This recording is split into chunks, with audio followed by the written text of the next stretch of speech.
इतना उम्मीद करता हूँ कि पाकिस्तान की तारीख़ में ये वक़ुआ रिपीट नहीं होगा। अदरवाइज़ ये ईवान के लिए 10 सितंबर का वक़ुआ इस ईवान के लिए ब्लैक डे है और हम उसकी शदीद मज़म्मत करते हैं। जनाब स्पीकर, हमेशा से रियासत के 3 सतून होते हैं, मुकन्नना, अदलिया और एग्जेक्टिव।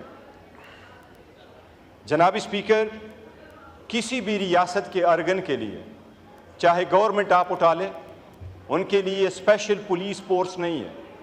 वो सरकार की पुलिस है जो वज़ीर-ए-आज़म का दिफा भी करती है और इनके इंस्टीट्यूशन का भी दिफा करती है।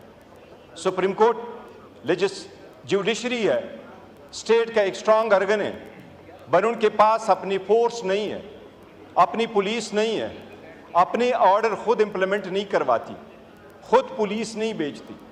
लेकिन ये वाहिद पार्लियामान ही है जिसको आईन ने और रूल्स ने अपनी पुलिस और सार्जेंट एट आर्म्स दिया है। ये सिर्फ हमारे जाती नौकरों की तरफ पे नहीं है, इस ईवान का तकद्दुस सबसे बालातर है। ये इसके लिए, ईवान के लिए इस आईन में रखा गया था। जनाब स्पीकर, हमारे 10 एमएनए साहिबान को जिस अंदाज से उठाया गया है, ये हिस्ट्री में याद रखा जाएगा। वो ईवान के अंदर मौजूद थे, नकाबपोश आए, हर दरवाज़ा खोला गया है। वो चाबियां किसके पास थी जो दरवाजे खोलते थे? वो लाइटें किसने आपकी? आप बराए मेहरबानी इसकी इंक्वायरी ऐसी ना करवाएं कि जिसमें से मासूम आम किस्म के बंदों को आप सस्पेंड कर लें, इसके तह तक जाएं। ये एक आईनी मसला है और ये सब के लिए हैं, ये ईवान सब के लिए हैं। मैं अरेस्ट हुआ हूँ, मेरे पास खबर आई, यहाँ मौजूद थे कि पुलिस बाहर आई है। मैंने इस ईवान के फ्लोर पे भी कहा था कि हम भागने वाले नहीं हैं, लेकिन जबरी गुमशुदगियाँ ना हो।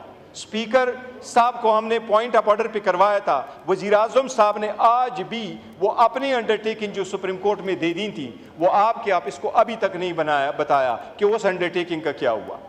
जनाब स्पीकर, हम 2 जो बाहर से अरेस्ट हुए हैं, हम बाहर से अरेस्ट नहीं हुए थे। मैं जिस वक्त गाड़ी में बैठा तो वहां पर दूसरे लोग मौजूद थे जो वाकी टाकी में मौजूद थे, जो कहा करते थे फलां बंदा फलां गाड़ी में बैठा है, और वो हमारे साथ वहां गेट तक हमें लेके गए। हमारी अंदर से, मैं कह रहा हूं, अंदर से भी यहां मौजूद है, बाहर की वीडियो मौजूद है। मैं बाहर से अरेस्ट होकर जाके गया हूं, पर मैं कह रहा हूं जनाब स्पीकर, इवन मेरे साथ भी वो बंदे चलते रहे। इसकी कोई आपको मिसाल नहीं मिलेगी। ये सिर्फ और सिर्फ FIR की बात नहीं, आपने किस किस्म का पर्चा करवाया, दुनिया के कौन से मुल्क में जलसे होते हैं। जिस तरीके से जनाब इंटीरियर मिनिस्टर साहब ने कहा कि ये दहशतगर्दी एक स्टू की मार है, लगता है ये हुकूमत फ़कत एक जलसी की मार है। 22 तारीख को जनाब स्पीकर, रात के देर अंधेरे में भी मुझे भी फोन आया, वो जलसा हमारा पोस्टपोन हो गया। हम उम्मीद करते रहे कि हमारा जलसा होगा, पुरअमन होगा और उसको रोका नहीं जाएगा। जनाब स्पीकर, हमें रूट दिया गया, 6 महीने बाद हमारा जलसा हो रहा है, हमें रूट दिया गया, ये आपका रूट होगा। मैं निकला हूं, मैं हमेशा लीडरशिप के साथ जाता हूं।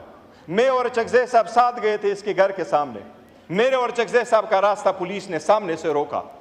हमने पुलिस को नहीं कहा कि हमारा रास्ता छोड़ दे, मैंने अपने लोगों को कहा कि हम रोड पे नहीं जाते, हम स्ट्रीट में चले जाएंगे, ऐसी बात है। चकज़ई साहब बैठे हैं, हमारा रास्ता रोका गया, हम स्ट्रीट से निकले, एवेन्यू तक चढ़े, हर एवेन्यू ब्लॉक हुआ था, कंटेनर ही कंटेनर पड़े थे। ऐसी सरकमस्टांसेस में हमने क्या किया था, अब हमारे जलसे की एक फुटेज मैं आपको इसलिए कह रहा हूँ, आप हमारे जलसे की फुटेज उठा के देख ले। हमने तो बंदोबस्त ऐसा किया हुआ था कि हम कोशिश करेंगे 6 बजे हमारा जलसा ख़त्म हो, और इस मरतबा आप देखेंगे तो स्टेज के पीछे या बैक या लेफ्ट हैंड साइड पे आपको लाइट्स नज़र नहीं आएगी। लाइट्स वही थी जो हमने सवाबी में लगवाए थे। हमारा इरादा जो था वो 6 बजे से पहले जलसा ख़त्म करने का था, लेकिन इवन वज़ीर आला नहीं पहुंच सका, वो रास्ते सारे के सारे बंद थे। इसी वजह से जनाब स्पीकर, ये कोई प्रोसीडिंग है इस पार्लियामान की कि आप कहें हाउस इज एडजर्न और लाइटें ऑफ हो एग्जैक्ट टाइम पे, क्या ये शादी हाल है कि 10 बजे लाइटें आप और हम कहें डिस्पर्स करें जलसे को? क्या ये मैरियट होटल में कोई कन्वेंशन है जो हम कहें कि आप जलसा सस्पेंड कर लें? दुनिया के किस मुल्क में दहशतगर्दी का दबा आपके खिलाफ रजिस्टर हो जाता है अगर आपका जलसा 7 के बजाय 8:30 बजे ख़त्म हो जाता है? ये FIR है, वो कह रहा है कि आपने वहाँ पर एक जलसा मुनक़द किया, 7 के बजाय 8:30 बजे मुकर्रर किया। मेरे बारे में लिखा है कि ये इसके साथ गन और पिस्टल था।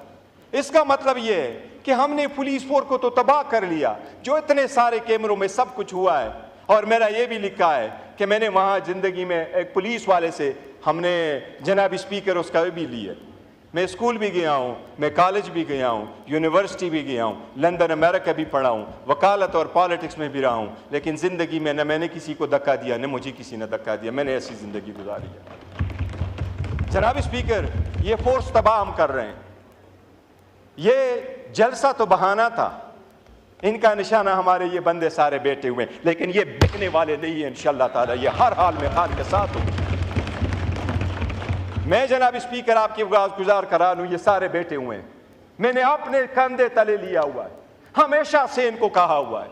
बट बीइंग अ चेयरमैन, इस बोझ तले मैंने हमेशा कहा है कि मुज़ाकरात करो, बात करो, रास्ता बंद ना करो, रास्ता निकालो इस मुल्क की खातिर, इस जमहूरियत की खातिर। जनाब स्पीकर, इसको आप कमज़ोरी ना समझना। इस इतनी बड़ी फोर्स की जिसके 70% मैं जाता हूँ, मैंने मेरी वीडियो देखे, क्या ख्याल है मैं सीढ़ी चढ़ के गया हूँ? अरे मैं उस स्टेज पे सीढ़ी चढ़ के नहीं चढ़ा हूँ, मैं सीढ़ी चढ़ के उस स्टेज पे नहीं चढ़ा हूँ। इमरान खान साहब के जुनून ने मुझे इन हाथों पे उठाया है, ये इमरान खान की वजह से था, मेरे नहीं उठा रहे। जनाब स्पीकर, मैं आपको ये अर्ज़ करूं, आपकी ईमान पे बड़ा डाका डाला गया है। हमने इनको कहा हमारा नाम निकाले ECL से, ECL से नाम निकाले गए। हम टिट फॉर टेट नहीं जाते। आपके यहाँ हमारे KPK से आई हुए हमारी बहनें, हम उनकी बड़ी इज्जत करते हैं। हमारी सीमाबिया बीबी जो वज़न के हिसाब से सबसे ख़त के हिसाब से छोटी कमज़ोर खातून है, बड़ी बहादुर, लेकिन हमारी सीमाबिया ताहिर बहन के ख़िलाफ़ भी पर्चा हुआ। हम अगर ज़बरदस्ती करने पे आएँ तो आपकी भी KPK से आई हैं, वहाँ हमारी हुकूमत है, हम हर एक आपके ख़िलाफ़ पर्चा करेंगे। क्या कर लोगे? क्या इससे मुल्क का फ़ायदा होगा? आपका वफाकी वजीर यहाँ है, मैं चैलेंज करता हूँ KPK गवर्नमेंट में, KPK गवर्नमेंट चाहे हम उनको ऑर्डर करें, आपका वफाकी वजीर फिर 300 माइल रेडियस में अपने इलाके में आ जाए। आपने पंजाब में हमारी पार्टी के 11 MPA को 15 सेशन के लिए सस्पेंड किया। एज ए चेयरमैन मेरे ऊपर प्रेशर पड़ा, इनके MPA ने KP में बड़ा जोर डाला, बड़ी बदतमीजी की, पर मैंने कहा नहीं, हमने नहीं करने, हमने टिट फॉर टेट करके इनके MPA को नहीं सस्पेंड करना। आपने गद्दारी के मुकदमे दर्ज कराते हो, हमने नहीं। जस्ट स्पीकर नहीं ना, प्लीज ना करें, मैं अभी कर रहा हूं, प्लीज माइंड अप करें। अच्छा जनाब स्पीकर, हम स्टॉप ना किया करें, हम आपको मजबूत करना चाहते हैं। हम चाहते हैं ईमान मजबूत हो, सियासी कुव्वतें मजबूत हों, तो गैर सियासी लोगों को मौका नहीं मिलेगा। ईमान मजबूत हो, सियासत मजबूत हो, खुदा की दुनिया में, इस मुल्क में, ऐसा सरजमीन पे खुदा के कानून हो, सालिहीन हुकूमत करे, इसके लिए निकले हुए हैं। जनाब स्पीकर, ये हम मुतालिबा कर चुके हैं, मुतालिबा कर रहे हैं आपसे। हमारे 10 सेमिने जो इस वक्त पुलिस स्टेशन में मौजूद हैं, मैं खुद और अपने साथियों के बिहाफ से पुलिस का इस बात पे शुक्रिया अदा करता हूं कि उन्होंने हमें अच्छा रखा था, लेकिन हमारे राइट्स मजरू हुए हैं इस ईवान से हमें उठा के। मैं उनको ये ज़रूर कहूँगा जनाब स्पीकर कि आप एक रूलिंग कल दे चुके थे, उनको आपने प्रोड्यूस कराना आपकी आईनी जिम्मेदारी है। ये आईन ने ये जिम्मेदारी आपके कंधों पर डाली है और इसलिए इस ईमान का तकद्दुस पामाल हुआ है। जनाब स्पीकर, मैंने आपको गुजारिश कराया, आपका सर्जन एंड आईन ने आपको सेपरेट सेक्रेटरीट देर करके ये प्रोटेक्शन सिर्फ इस ईवान को है, इस लेजिस्लेचर को है, किसी और अर्गन के पास नहीं है। इसलिए उसकी आपने इंक्वायरी करनी है। इस मरतबा आपने हमारे साथ वीडियो ऑडियो सब कुछ शेयर करना है। आपको ये मालूम है वो जो हमारे 10 एमएनए आएंगे यहाँ, वो आपको रिदात सिखाएंगे कि उनको वहाँ बिठा के उनके साथ क्या सलूक किया गया।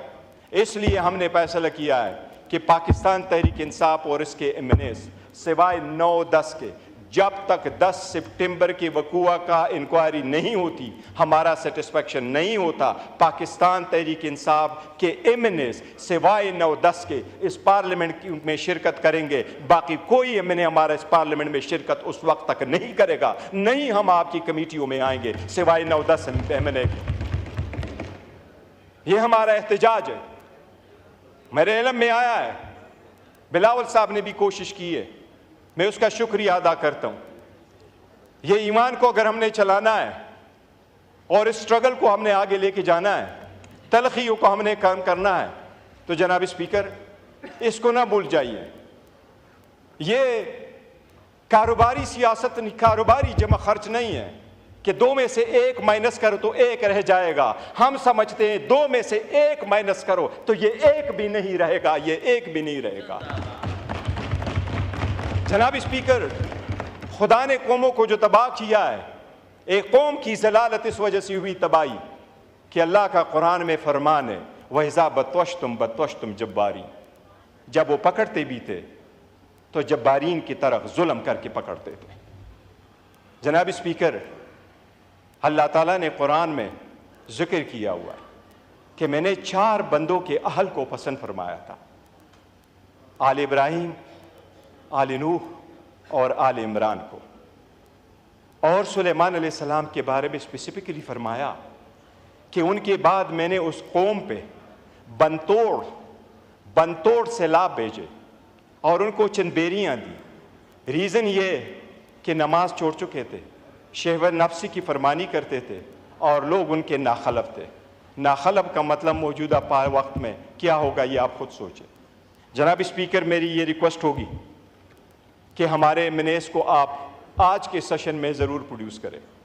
ये आपका ऑर्डर हुआ था, ये मिनिमम है जो आप आज काइंडली मेहरबानी कर ले, ये कर दें। और हम इंतज़ार करेंगे कि आपकी इंक्वायरी कहाँ ख़त्म होती है ताकि हम फिर नए लाए अमल का ऐलान करेंगे इंशाअल्लाह। शुक्रिया।